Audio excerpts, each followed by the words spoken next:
Hello and welcome back to the third and final day of CoMotion LA Live. It's sad that we're here at the end, but also we have a great day lined up for you. And I'm very excited to introduce our next panel. But before I do, I want to touch upon sort of what you may have missed over the last 2 days if you're just now joining us. Our first day, of course, kicked off with a look at the next 4 years ahead and had a real focus on entrepreneurship, venture capital, sort of how will we finance the new mobility revolution, and looking at opportunities, of course, in electrification, particularly in Southern California, new vehicle designs and new types, and the sort of ecosystem that's coming to bear. Yesterday, we sort of kicked off with a focus on equity, of course, reclaiming our streets, looking at the so-called 15-minute city or proximity city, and delving into some of these broader issues, of course, about shared use mobility and micromobility, and sort of how do we continue post-COVID with smaller, more personal forms of transport to prevent people, of course, from going back to their cars. And today, our third and final day is going to have a particular focus on decarbonization and, of course, the energy revolution that intersects with mobility. So we have special sessions coming up on sort of on hydrogen is now the hydrogen age, a Green New Deal panel coming on later today, and other sessions that will touch upon sort of how do we decarbonize transport. But first, it's my pleasure to introduce the next session, one of the ones I'm most eagerly anticipating. You may have seen John Rossant, when he kicked off the conference on Tuesday, talk about our new partnership here at New Cities in CoMotion with Agile City Partners and Benjamin de la Peña, of course, who will be moderating our next session. We've created the Global Partnership for Informal Transport. And this is something that's very near and dear to my heart because this next session represents the culmination of years of actually sort of working on this project. So those of you who go way back with New Cities will know that before CoMotion, we had a series called Cities on the Move, which sort of kicked off with Google in Mountain View, London, and eventually in Tokyo. That inspired a report that I wrote, sponsored by our friends of the Toyota Mobility Foundation, on sort of what cities should do to combat the disruptors in our midst. And one of the 4 cities that I chose as a focus city was Manila, to look at the famous jeepneys there, one of the emblematic forms of informal transport around the world that actually carries millions more people than any formal bus system or metro in many ways. But of course, until now, those systems have been seen by cities and governments as problems to be solved, not as actual aids in cracking these larger problems of how to move people and how to decarbonize transport. And so the GIPIT, or the GPIT, we'll have to settle on how we want to pronounce that acronym, is going to help sort of lead that initiative so we can explore how technology and new forms of electricity are going to basically start to solve some of those problems. So with that, it's my pleasure to hand it over to my friend, Benji de la Peña, to introduce our next session. Benji, come on out of the virtual Zoom background. Good to see you. You're in mute, Benji. Everyone get your bingo cards ready for day 3 for Zoom. We should have that "You're on mute" t-shirts on everyone. Thank you so much, Greg. And thank you so much, everyone, for joining us in this panel. I'm excited about it. As Greg said, I prefer the term using the word or the pronunciation GPIT, because as you said, it's about Jeeps and informal transportation. Like Greg said, we announced the Global Partnership for Informal Transportation on Tuesday with John Rossant, the chair of New Cities in CoMotion. And what GPIT, or the Global Partnership, wants to do is, we believe informal systems can be powerful engines for economic mobility and for creating more sustainable and inclusive cities. And what we want to do is work hand in hand with these informal transportation systems, which move billions of people and employ hundreds of millions of people, way more than any of the formal systems. And we want to leverage the innovation that is set in these, the DNA of informal transportation, and leverage innovative policies. And we believe these networks can help confront climate change much more rapidly and also make our cities even way more inclusive. If you want to know more about the Global Partnership, it's www.gpitransportation.org. So as we said, you know them, matatus, OJECs, colectivos, Okadas, trotros, they're everywhere. And they dominate the cities of the global south, providing 70 to 80% of mobility. They're region-wide, they're privately provided, they're scrappy, and they're always seen as a problem. But it dominates these systems, and particularly serves vulnerable populations, women, and the poor and low income, and employs low-income households, and is a pathway up out of poverty in many cases. But given the scale of these systems, they probably represent the single greatest lever, in my opinion, to decarbonizing the transportation sector. And yet we don't even have a global estimate of how much carbon these systems generate, both on a per capita basis and on an aggregated basis. And it's like Greg said, it's always seen as a problem rather than an asset, despite how many people they serve. And what most governments try to do is they treat it as a local problem, and they want to either eliminate it, or they imagine that once you build the $1 billion mass transport system, which is needed, these things will go away, and they don't, because they serve people. So it has innovation in its DNA, and vehicles are cobbled together locally by craftsmen, and they're decorated garishly in so many places, and they're lovely. So there are so many things about them that we need to celebrate, and so many things that we need to tackle. So before we start this panel, I'd like to say a little bit more about Agile City Partners. Our goal as a small boutique consulting firm is to bring the agile mindset to the cities we serve, because cities need to pivot, and informal transportation is one of those places we need to pivot. I'd like to acknowledge this panel was put together with my two co-founders, Julia Nebrija and Andrea Sanhil Leon. If you want to know more about us, we're on www.agilecity.co. So let me now, and this is the struggle with conferences and your notes, forgive me, introduce my great panel. We're so excited to have them. Deepa Shekar is the COO, or Chief Operating Officer of Safe Boda. And Safe Boda's mission is to provide safe and reliable transportation all across Africa and wherever else they're going to grow, but also to improve the welfare of Africans through empowerment and special services. They operate out of Uganda and Nigeria, and until recently, Kenya.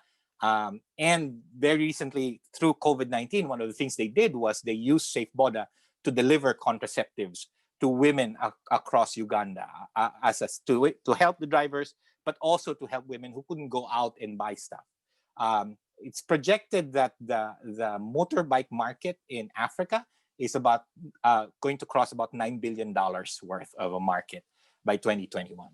We also have Nadjeli Babinet, the General Director of Transportation Operation and Licenses in the Ministry of Mobility of Mexico, or CEMOV. She's in charge of anything that is not owned by government itself, right? So the apps, the informal transit, the colectivos, that's her domain. And I was just asking her, there's a groundbreaking move in Mexico that I think should happen in every country, of enshrining mobility as an actual right in the Constitution. But she tells us that this principle has been in operation in Mexico DF for the past so many years already, and that's how they proceed.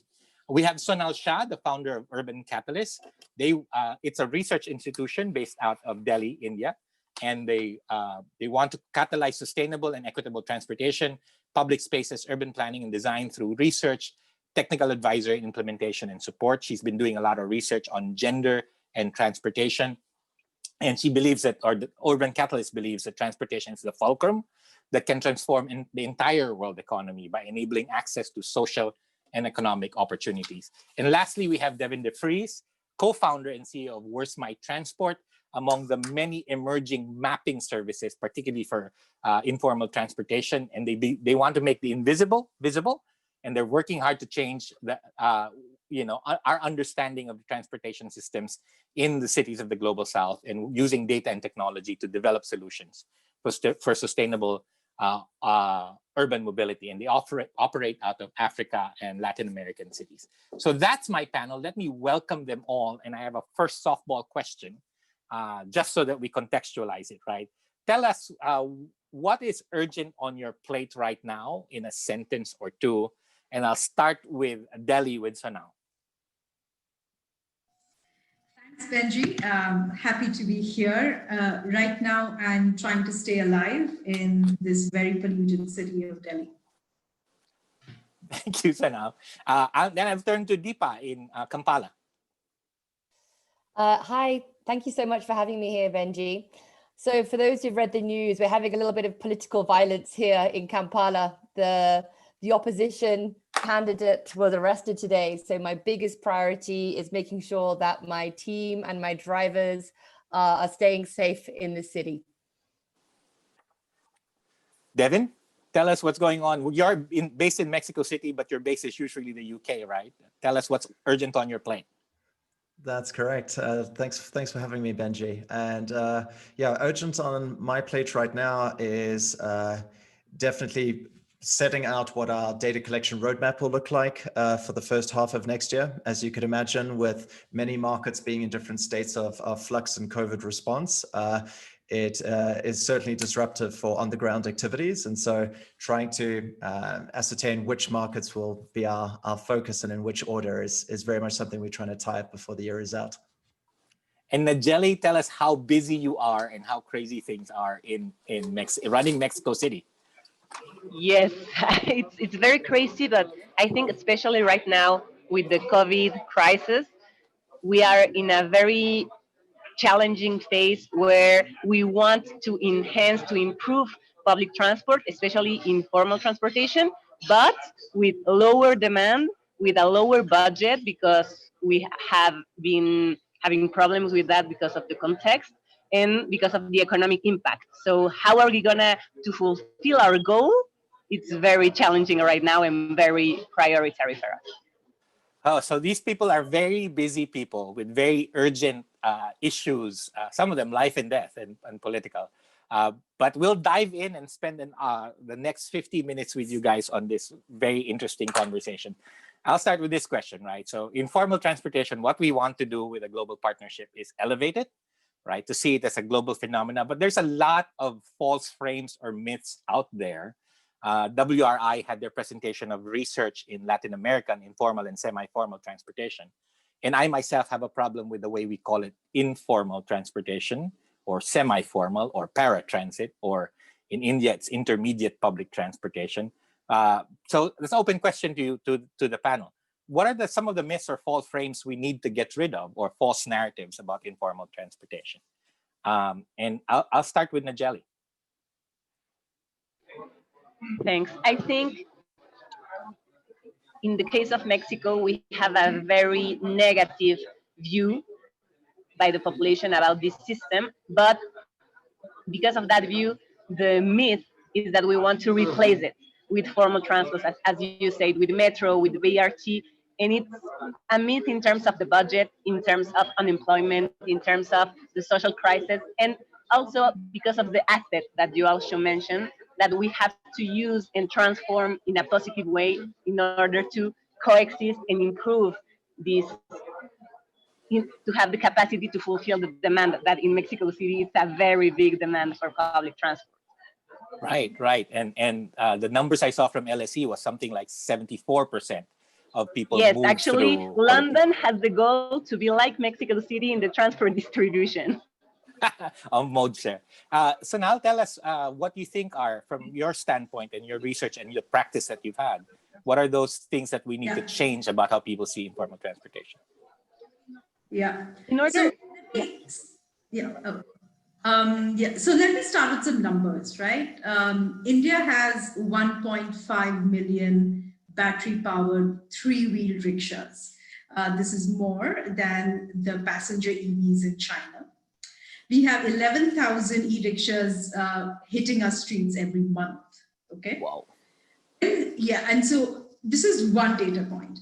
When in India, like you mentioned, we associate informal transport as intermediate public transport. So we see it only as a feeder service, right? Only in terms feeder service to mass rapid transit, first and last mile connectivity. And that is a misconception, because even in large cities like Delhi, with a population of 20 million residents, where our buses are only 31 buses per lakh population, the shared IPT, if you will, is the main mode of transport in many areas of Delhi. 2-3 other data points in cities that have about a population of 2 million. The shared rickshaws, so we have rickshaws, we have tempos, they constitute 24% of all trips, 91% of all public transport trips, and 43% of all motorized trips, right? So for us to think that we will come in and introduce a bus service and suddenly all these trips will, people will just shift is I think a bit of a misnomer. And so just want to put that up front. thinking that we can suddenly imagine that these rickshaws will go away, because in these cities, average trip distances tend to be less than 5 kilometers, and shared IBD provides that flexibility, that mobility, and that connectivity. Those are amazing numbers, and 1.5 million and 11,000 per week. We just talked to an organization per month. Okay, we talked to an organization that was looking at electrifying buses, and they had a goal of 100,000 electric buses. And we asked them, are those 60-foot buses, or could you do matatus and jeeps? But three-wheelers and rickshaws.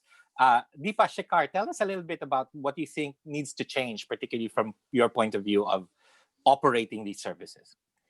Sure. So I work particularly with the boda boda industry, and boda bodas in East Africa are motorcycle taxis, and they're called boda bodas because they used to ferry people across the border from Kenya to Uganda.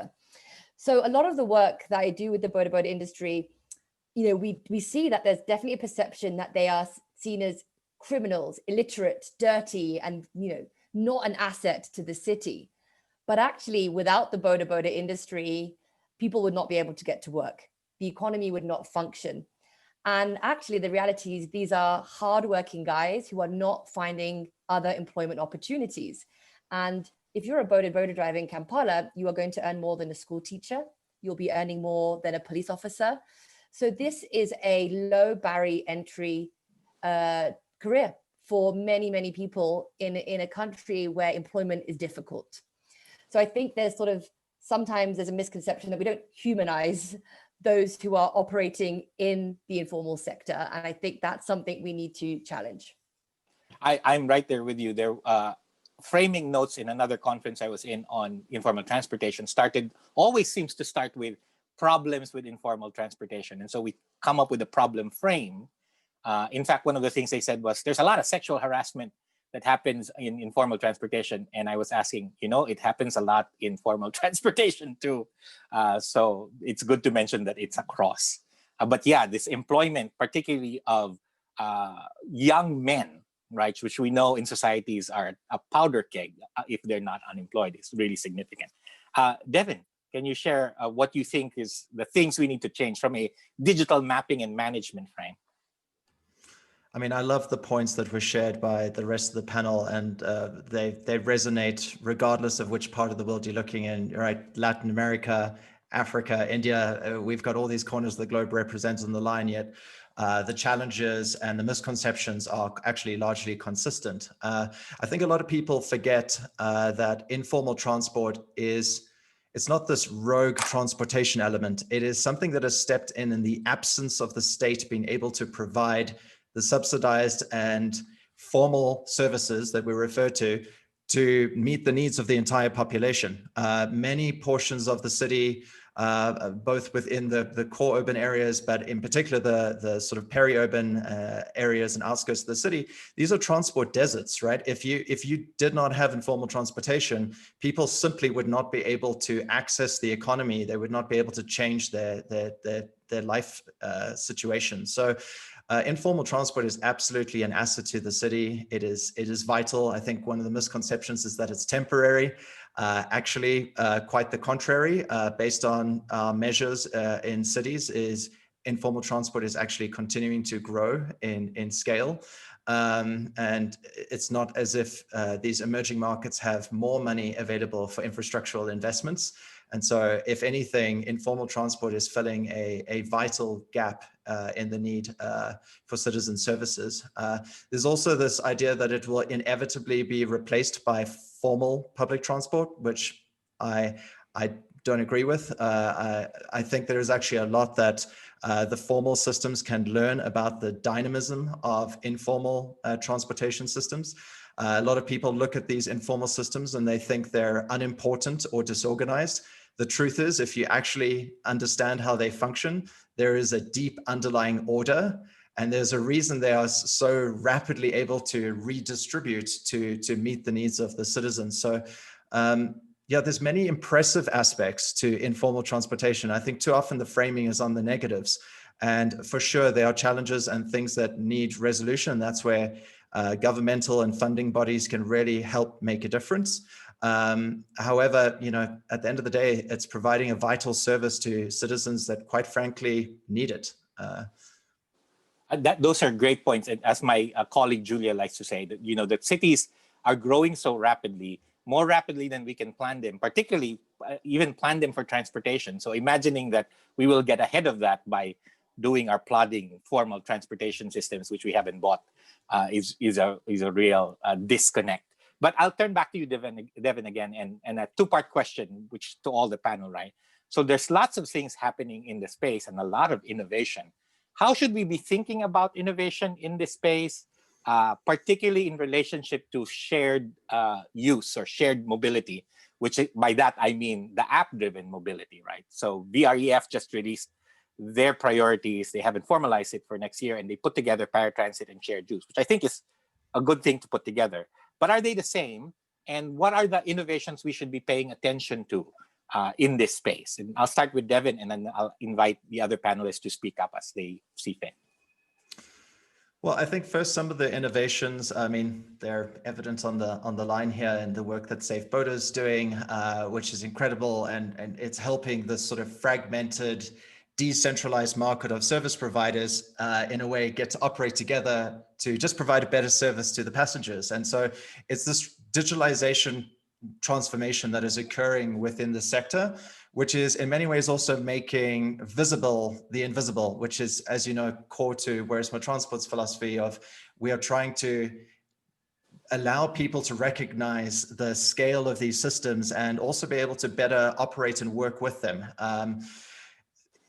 I think it's also worth recognizing that the journeys and trips that are experienced by commuters that are reliant on informal transportation, a lot of people, especially, I think of all of us here on the line, we have the benefit of being able to choose what services we use, right? I might use the Metrobus here from the area I'm in Mexico City, or hop on the Colectivo or the Microbus.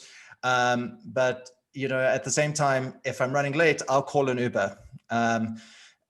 But for the population that is reliant on this informal transportation, that's not an option that they have.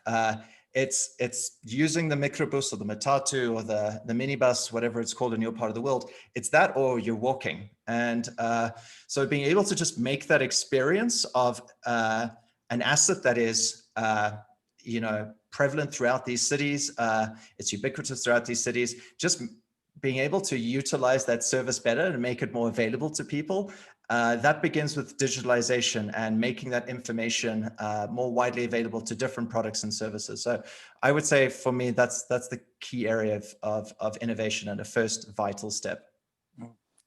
Deepa, you want to echo that or at least respond to it? Yeah, I mean, thanks for those kind words about Safe Boda, Devin. So, exactly that. Things are changing in Africa. We've got, increased smartphone penetration. We've got lower kind of data is much cheaper than it was. And, we've got new generation of users who access the smartphones. And these like ride-hailing apps cater and offer a solution to access the informal sector at an even more convenient and efficient way. And the informal sector isn't perfect, like the pricing isn't efficient. Often we find that drivers wait a long time for business and they price accordingly. And what some of these apps are doing is help match supply and demand in a much more efficient way. I think another area to kind of talk about when it comes to technology is the impact on digitalization to our drivers. For the first time, they have a record of how much they're earning. They have transactions that payments that they're receiving that is cashless. They get training, they get access to technology, and this helps to kind of elevate the informal sector and give them access to new things, new features, new tech. Easier to get a loan from a bank, for example, because they can evidence their earnings. So digitalization actually helps the informal sector improve their lives outside of just their job. Sonal, can you pipe in with what you're seeing on the ground there in South Asia? Yeah. I think I'm going to talk about another form of innovation, which is organizational innovation, wherein the drivers in formal transport can have actually organized themselves in some of the smaller cities in India. Case example being Fazilka, with about 100,000 people, where the cycle rickshaw drivers were organized into a society. And through that process, it's a membership-based, and you have to make some fees. But in return, what happens is that you ensure a better quality of service by taking care of the health of the drivers themselves, everything from health benefits to medical checkups. And the interesting thing is that they've used the local context. So for example, they were provided with rickshaw stands in different parts of the city. There were 5 zones, and this is a dialer service. So you have a vendor, you know, we have street vendors in India. The chaiwala. There's a street vendor who's at the chaiwala, right? Exactly. I mean, there's a panwala, and he takes the calls for the rides. So I think that there are other organizational innovations that are also important when we think about better services through informal transport as well. Nadjeli, can you tell us what you're seeing from, you know, managing this mega city and all of these services coming in? What's the interesting innovation that is useful, particularly for managing these systems? I think very related with what Devin was saying about making visible the invisible. I think our innovation in terms of vision is dignify the transportation for the more vulnerable, for the more exclusive, especially in the periphery of Mexico City, because generally the budget was for the center of the city, right there where the BRT system are, where the metro is. But for the majority of the city, where people made 2 hours each day of transport going and 2 hours for coming back to their places, there was not budget, and it was just an informal transport that was going to disappear in a very automatic way. So now I think the innovation is how to use some strategies that are not so traditional, thinking on the dignification, both for users, but also for workers. For example, I'm going to put 2 examples regarding the microbuses that are the bus informal system here. In terms of the workers, we try to make like a statement in terms of this dignification by paying in the government the social security of operators, even if they continue to operate as informal sector. So it's an incentive to see, we see you, we want you in the system of security of medical care for you and your families. But at the same time, you have to commit. You have to commit to make a better service, to make a better professionalization. And in that regard, for users, they are going to be integrated in a training, for example, for respecting bike users. So they are going to mount a bike in order to see how it is to have buses in their side. And so they are going to be more empathetic towards other users of the road. And in another part, regarding women and people with disability using informal transport, we made an analysis about what were the patterns, the fears, the aspiration of women and people with disabilities for mototaxis and bici taxis that are the main transport for women in the peripheries. And because of that, with City One Challenge of Ford, we made a pilot of a kind of electric bike for a cab where they can access the wheelchair, they can access the shopping for the women, they can be more secure. And we changed the concept of informal mototaxi to a neighborhood mobility. So we are trying to change and innovate in the way we approach this kind of transport, even with the concept that we use as government. That's some of the innovations. So, you know, part of what GPIT wants to do is hold a conference next year on informal transportation. And I think we will learn a lot from Mexico City. Thank you for that. Pulling from that, right, I want to go into a conversation now about women in informal transportation, since you brought it up, Nadjeli. And I'll ask this of Deepa and both Sonal in your research and Deepa in the work that Safe Border is doing. Any notes that you think are very important for us to understand about informal transportation and women in vulnerable populations? I start? Yeah, sure. Or Deepa or Sonal. That's okay. Yeah. Because now, for me, just to finish what I was saying, I think the priority for us in terms of women in informal transportation is the use of women of the moto taxis and bici taxis in the peripheries, because they are not paid for the caring that they do in Yeah. their homes. So normally they walk, and they walk a lot, and they lose a lot of time by walking. So we want to give them other changes of moving in a secure form, but with dignity, and not only having the opportunity of walking because they don't have the economic opportunity of using other alternatives. Okay. Deepa or Sonal?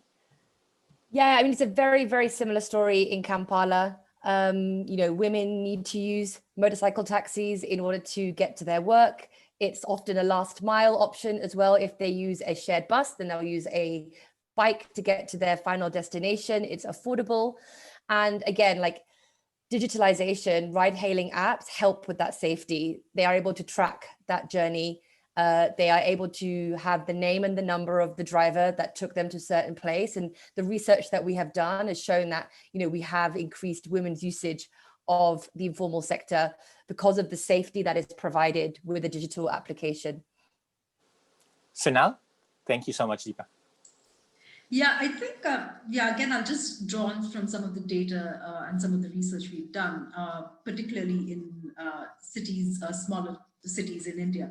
And what we found is that, cities, like I said, 2 million and 500,000, while women were overall making about 30% fewer trips than men overall, and these are women in the age group of 18 to 49 years, they constitute 60% of all shared IPT trips. Now, this is important because they are actually making 1.7 times more trips by IPT than men. And I think this is interesting because, when we are thinking about shared IPT, are we really looking at women as customers? And therefore, when we are talking about better services or even sexual harassment, for example, and I'm not saying that doesn't exist in formal transport, how is it that we also sensitize drivers to recognizing that women are a majority of their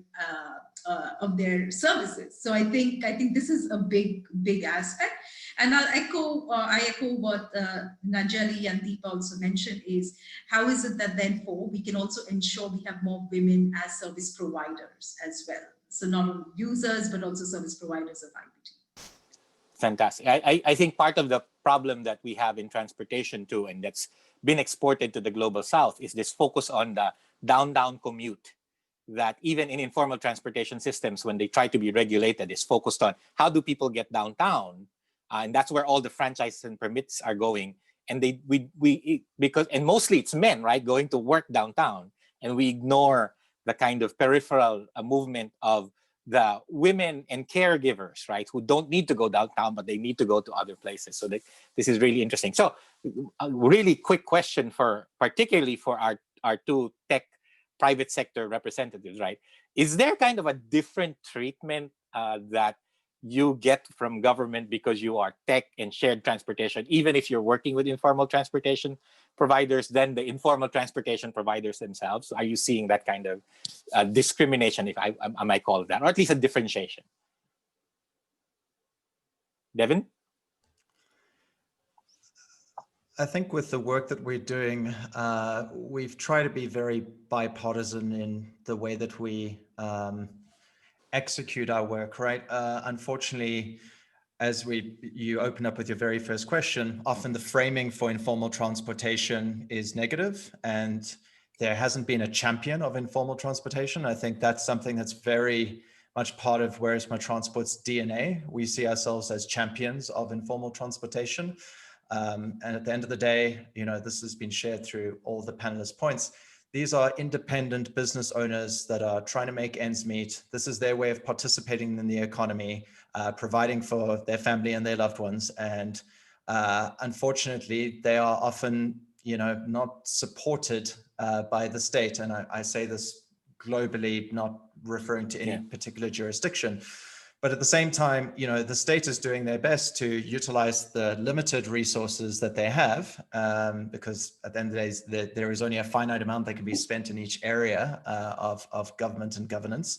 And how do you help these two sectors start to see, two sides of the aisle start to see eye to eye, right? They are both trying to look out for the benefit of the citizens that inhabit those cities and to help those citizens have a better day-to-day life. And transportation and mobility and freedom of movement is a daily need for people. And so the work that we are doing sits very much at that crossroads and that intersection. But we try and also respect and understand the sensitivities for why one party might not want to disclose everything to the other and vice versa. But yes, there is a tender line that has to be trodden to make sure that you can continue to work with both the informal transportation sector as well as the city governments. However, I think at the heart of the work that we do, we very much see ourselves as champions of this informal transportation sector. Deepa? Yeah, I mean, just really agree with everything that Devin has said. I think, as a private company, we have a responsibility to represent the voice of the Boda Boda community in Kampala and be a seat at the table on discussions on regulation, as well as like the future formal transportation plan that the government in the cities that we operate have as well. And the reality is there is so much that can be learned from the Boda Boda industry. They have an amazing amount of knowledge on the routes that everyone takes, where we have pockets of traffic build up. So we will always have to work in partnership because formal transportation and informal transportation will coexist for some time in cities in the global south. But definitely, as Devin pointed out, there can be a tension because of this mentality that the informal transportation is a problem and is like a sign that the city is not developed enough. Yeah. But really, again, for us, it's a great opportunity to represent the unrepresented and kind of champion their rights. I don't. Thank you so much. I don't want to gloss over the fact that there are problems, right, in the sector. We're not going to romanticize it, including problems like through regulation of requiring memberships in transportation unions or in cooperatives, right? Sometimes those become mafia-like.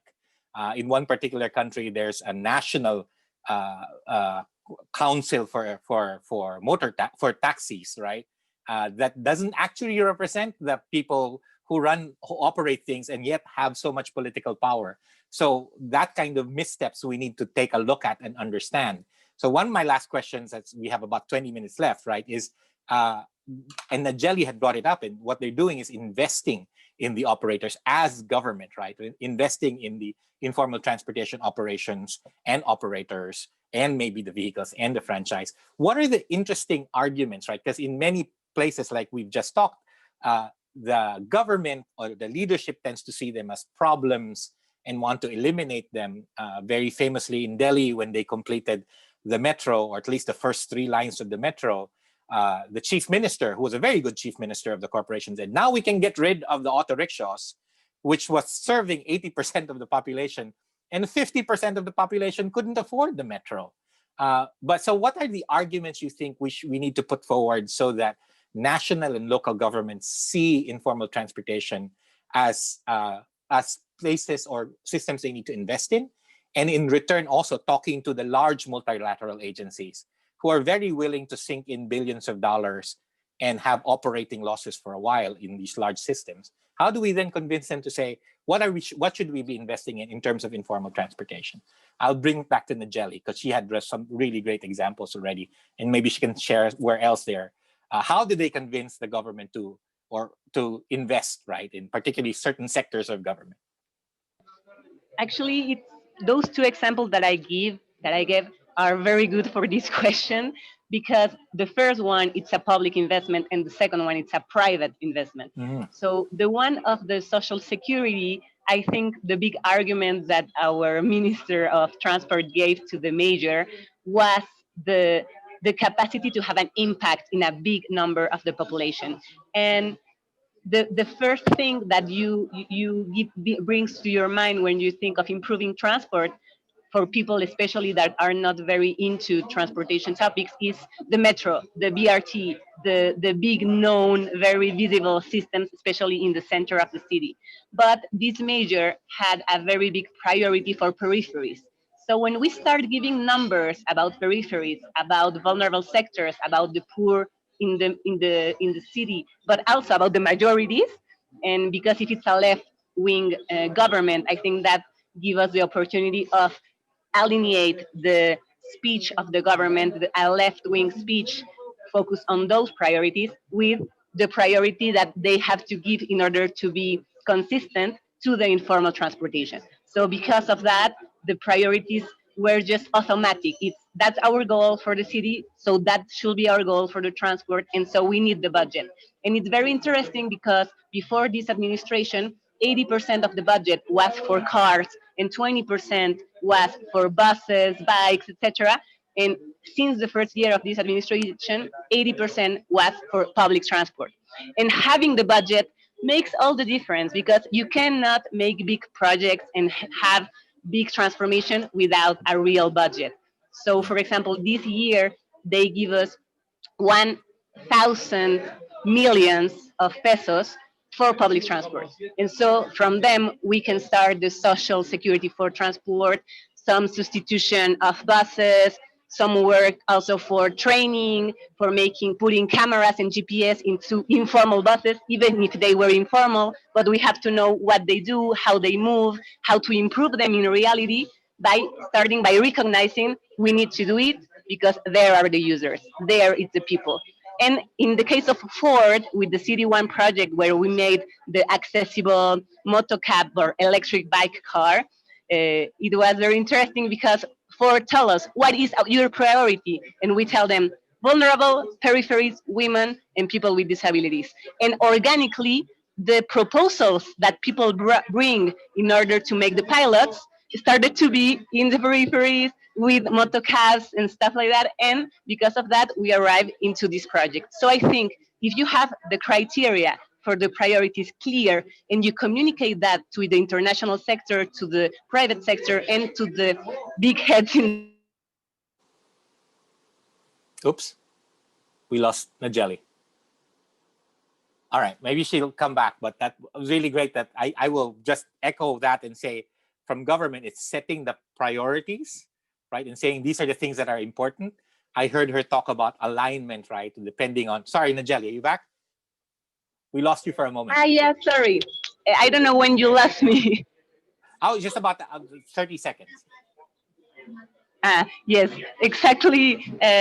Just I was ending that if you are aligned in your speech and in your priorities as a government, you can align the informal public transport sector as your priority in your budget because the data is very clear for that. Fantastic. My other panelists, anyone want to share? How do we get government to pay attention and then the multilaterals to pay attention to start, putting in the money that they put in these large losing systems anyway? Not that they shouldn't put money in it, but how do they put it in these systems that are already serving people? I think an angle. Oh, sorry, Sonal, you go. No. All right, I'll just very quickly.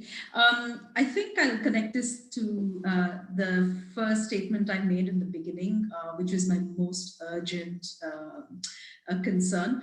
So what we're seeing is that the priority to transition for technology upgradation, particularly from internal combustion vehicles to electric vehicles, is an opportunity to think about the informal sector, informal transport as well.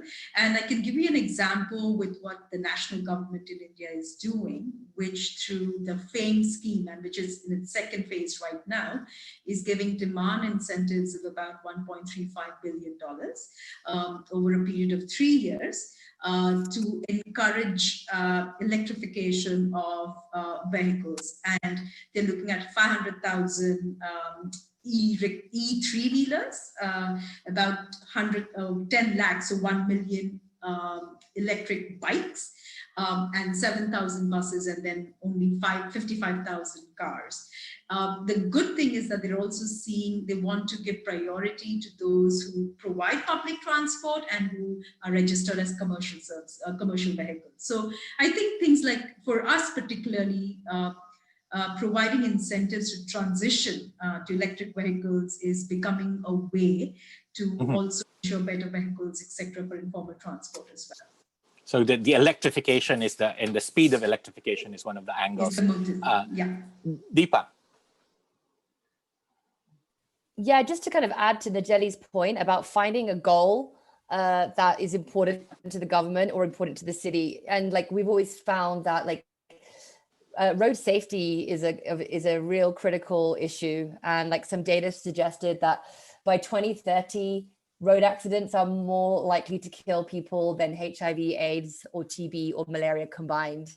And the informal sector, informal transportation, is so linked to road safety.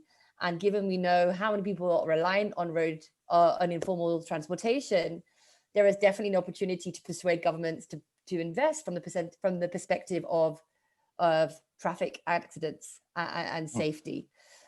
Investing in regulation, investing in training, investing in better infrastructure, so that the informal transportation sector can operate as safely as possible.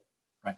Would that involve actually putting money towards that they're doing in Mexico City, right? Saying we're not just letting you operate, or we're not just regularizing or putting you in regulations, right? But to also say we're contributing to. Is that a possible argument, right, to start having a conversation? Exactly. I would say it's a combination of budget, but also enforcement. So, for example, requiring in the law that all the motorcycle taxi drivers wear helmets and passengers wear helmets. That's super important to stop road accidents, but it needs to be enforced by the government. Right. There needs to be a shared responsibility there. I think the other thing too is that you mentioned it, and Sonal may agree with this. We've designed our cities, our roadways, for large vehicles, right? And there's a lot of active transportation going on. But I wonder, what would a city that's designed for three-wheelers accommodated, right, or two-wheelers accommodated in the system, what would that look like? And then the whole idea of electrification, and all of these vehicles that informal transportation systems use are imported from global north countries that are getting rid of them because of their new environmental standards. So it's interesting, how can we intervene in that? Devin, you want to share some thoughts before I go into a Q&A with our audience? Sure. I mean, just building on what's already been shared, I think to your original question, which was, why should governments and development financing institutions pay attention to this, and what's the motivation for investing it? I think Whereas Transport likes to use the term the majority world instead of global south or emerging markets. And the reason for that is, clearly in the first part of that, majority, it is the mass majority of us that are still reliant on these services, and people from developed markets often forget that. And that sort of leads to my point, which is 80% of commuters in these markets, give or take, are reliant on these informal services. So even if you take a pure capitalist view, it's a pretty solid investment when you've got already 80% of your commuting populace utilizing the service. So you're not trying to behaviorally nudge people, but you're investing in something that is already the asset that is in use, and it can be sweated further, and the quality of service can be improved. One thing I just would put as sort of a cautionary point, and I don't have a good example to point at where this has gone wrong, but where external subsidization or intervention occurs, I think what we need to be really cognizant of is that the burden does not end up falling on the passenger, because what you already have is you have a free market that has already established a pricing level. And so if you were to bring in external capital into the system, what we just need to be conscious of is that it doesn't cause a burden on the passenger, i.e. the price of the ticket increases for the passenger, which absolutely can happen. You can model that in a few ways. So yeah, I think that would be one point. And a last one is maybe, given the work that we've been doing in some of these markets over years, we've been able to observe to what degree these networks adapt and change year on year. And the rate of change is often between 10 and 30%, which is not insignificant, right? And so you don't necessarily get that same level of dynamism occurring in your formal systems, but it's only occurring because there is a need and a demand. And so again, I think that is another incentive for governments and IFIs to be paying more attention and investing in that space. I'll echo that in terms of both assets, right, and framing them as assets. And I like your concern about not pushing that off to the passengers in terms of fares. But there's also, I've seen places where there's fare control, right? So they can't charge higher than what government allows them to. And then there's a push for new vehicles, which are more costly, which are then absorbed by the operators. And then they're already at razor thin margins, right? So I think finding that balance is really, really interesting. I got one quick question, a light question, and then we'll go to a Q&A. So we've been struggling with the term informal transportation, and we went with that. I suggested the term makeshift mobility, but it's like, if you watch Mean Girls, it's like Gretchen saying, let's make fetch happen, and it'll never happen. What's your preferred term for informal transportation? And can we find a word that actually doesn't, in some way carry a hierarchical degradation of what it is? Light, quick question to you guys. So now, do you have a preference? I mean, India likes long terms, like intermediate public transit, right? And then goes into a lot of, in every document, there's all these acronyms of it. You don't have a preferred term? I think for the small ones, the ones that are really for the first part of, or the last part of your mobility, we really like the concept of neighborhood mobility, because it can refer to those parts. But we haven't get to a new concept for the long distance kind of informal transportation. We are going to think about it too. Pretty cool. Other panelists? Personally, I've preferred the use of informal transportation over paratransit. Paratransit denotes other challenges of accessibility or disability. So it depends on the part of the world that you're in. So rather I would, and I think we have walked this walk, right, through our work, is try to rather educate and shift the mindset, and rather elevate people's levels of consciousness about this transportation. We like to sometimes use the compound adjective of informally run transportation, but at the end of the day, these services are decentralized, and can we celebrate the community-oriented, decentralized nature of these services? And yeah, so that's my perspective on the name. Deepa, do you have a preferred term? Well, I mean, in the cities where we operate, there is no formal transportation. So I would call matatus and the boda boda industry as transportation. But I think, again, like informal makes sense. These are independent business business holders, and it's not regulated by the government. So informal works for us, and they are the form of transportation. I'll turn to you, Devin, but things that bother me, like mobility as a service, which came out of the tech industry, right? And if you lived in any of these cities, mobility is a service, right? It's not like not everyone owns a car. So someone suggested fetch mobility might be it, and also from the audience, demand responsive transit. Yeah. I like that. Devin, you were going to say something. I was actually going to quote them. I was going to say that I was going to take something from the chat because I thought they were quite good. I like demand responsive mobility quite a bit. Right. Devin, you're going to add something too? No, it's something I use in pitching. I didn't think of it there, but I refer to as demand responsive as well. We often try and explain that informal is actually the more evolved version of transportation because of the fact that it's dynamic and responsive, while formal transport is still trying to catch up, right? It's cemented in its roots and where its stop infrastructure is and all the rest. Not saying that's a negative, but in a way, informally run transport or demand responsive transport is sort of an elevated place to be.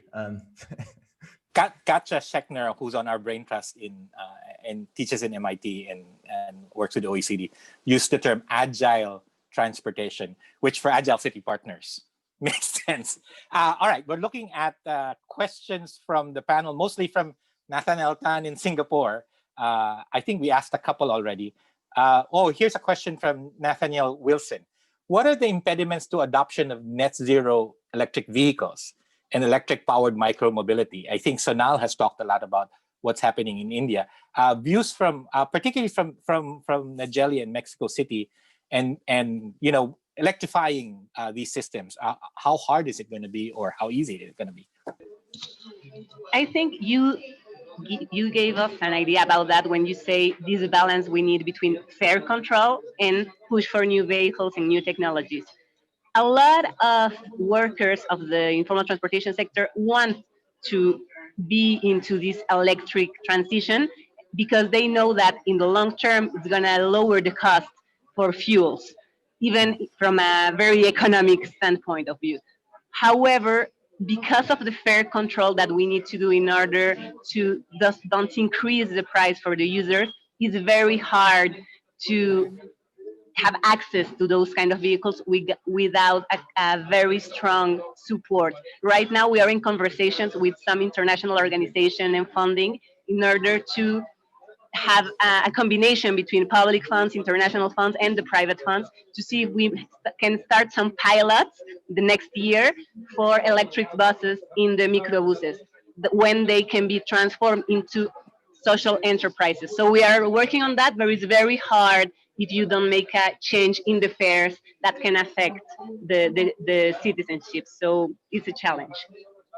Deepa, I want to hear from your point of view with working with the Boda Boda and Okada operators. Can we electrify the two-wheelers?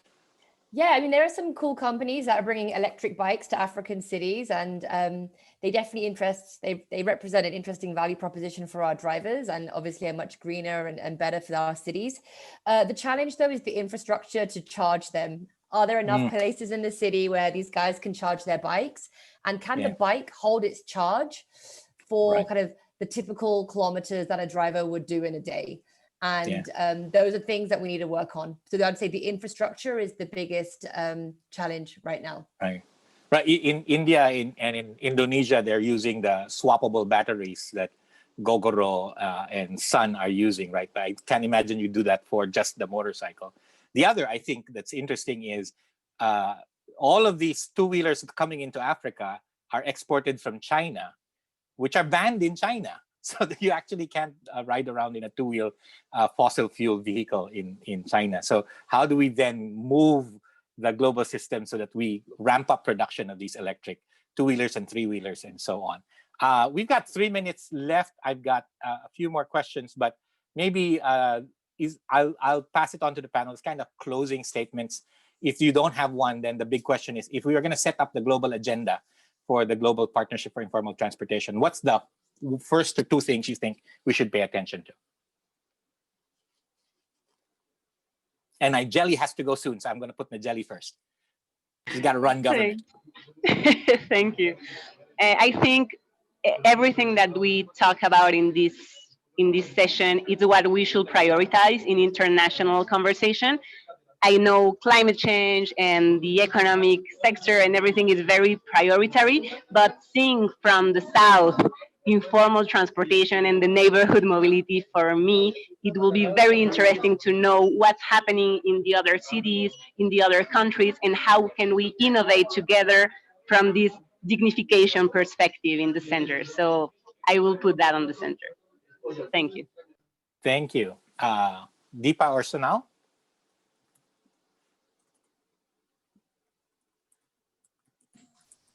I just like to answer one question I saw in the chat and yours, Benji, as well, which spoke about how what would streets that cater to informal transport look like, right? Or how could street design respond to that? And I'm just going to make some very short comments on that. One of the things I've observed is that while we talk about the vehicle, we sometimes don't think about the waiting area, both for the drivers as well as the passengers.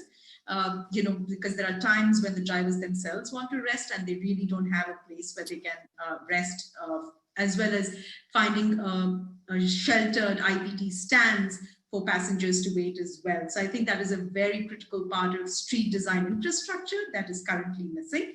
In terms of global priorities, I think I'm going to kind of link it to my question, link it to my comments before, was related to gender, and which is that as we think about informal transport and as we think about services, can we also think about gender equity within the sector, both as women as passengers, as well as drivers and operators as well. So I hope that these move together, because we've seen that there has been a lag, even within the whole avoid, shift, improve framework as well. So I hope these move together. Thank you, Sonal. Deepa and then Devin, on just very quickly, because I think we're almost out of time or run out of time. What are the two things that we should pay attention to?